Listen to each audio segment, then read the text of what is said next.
L'action chinoise cartonne encore plus cette année et de plus en plus de professionnels disent qu'il faut y investir en direct en Chine désormais. Est-ce que c'est votre point de vue? Adrien Dumas nous rejoint. Bonjour Adrien. Bonjour Guillaume. Directeur de la gestion de Mandarin Gestion. Elles ont vécu un super été déjà, les actions chinoises.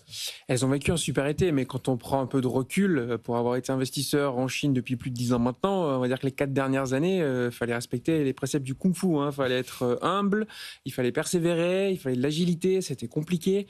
Oui, on a enfin en fait un alignement un peu des planètes pour le retour d'intérêt pour les actions chinoises.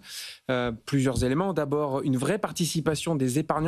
Ça fait un bout de temps qu'on l'attendait, ce mouvement. Il y a une évolution vers la retraite un peu par capitalisation, la création de 401K en fait en Chine, ce qui fait qu'il y a enfin les épargnants qui participent à ce mouvement. Puis comme le 10 ans chinois a beaucoup baissé, le rendement du sans risque a beaucoup baissé, ils sont un peu dans un mode there is no alternative, donc ils prennent des risques, ils achètent des actions. Donc ça déjà c'est un élément assez important. À côté de ça, vous avez quand même des négociations commerciales avec la Chine qui sont quand même pas si mal passées du point de vue chinois.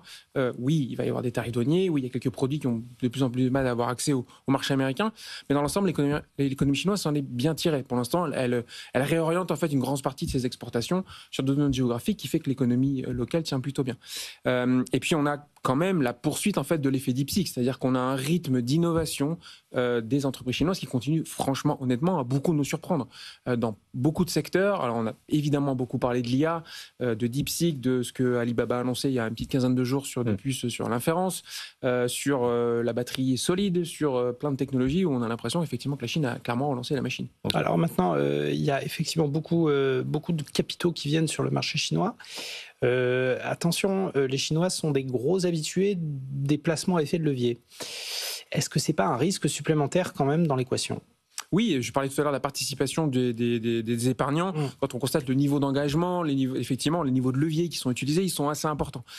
Peut-être ce qui est un peu différent cette fois, je pense qu'effectivement on parle d'une situation très basse, la prime de risque sur l'action chinoise qui était quand même très élevée, ça fait partie des rares zones géographiques où la prime de risque n'a cessé d'augmenter ces 3-4 dernières années, alors qu'elle a eu tendance à se compresser sur beaucoup d'autres marchés actions, donc le rendement en fait réel des actions chinoises n'a fait que progresser, et l'alignement des planètes fait qu'à mon avis on a quelque chose d'un peu plus durable, avec, j'en ai pas parlé, mais aussi quand même un gouvernement qui revient un peu à la manœuvre avec quelques petites mesures à gauche à droite pour montrer son effort de relance. Pas que cosmétique. Non, pas que cosmétique. Vous vous rappelez, il y avait un an, il y avait déjà eu une petite séquence de 5-6 annonces pour essayer de stabiliser un peu le sentiment économique. Là, on sent qu'il y a effectivement aussi quelques volontés de continuer à réformer, à encourager les secteurs stratégiques. Donc, on a parlé beaucoup de ces normes anti-involution qui visent à un peu mieux encadrer les secteurs où il y a eu beaucoup de capacités de production qui ont été mises sur le marché et où, du coup, certains producteurs sont un peu en train de dumper les prix ou de vendre des produits un peu à perte. Voilà. L'objectif, c'est d'un peu de rationaliser certains secteurs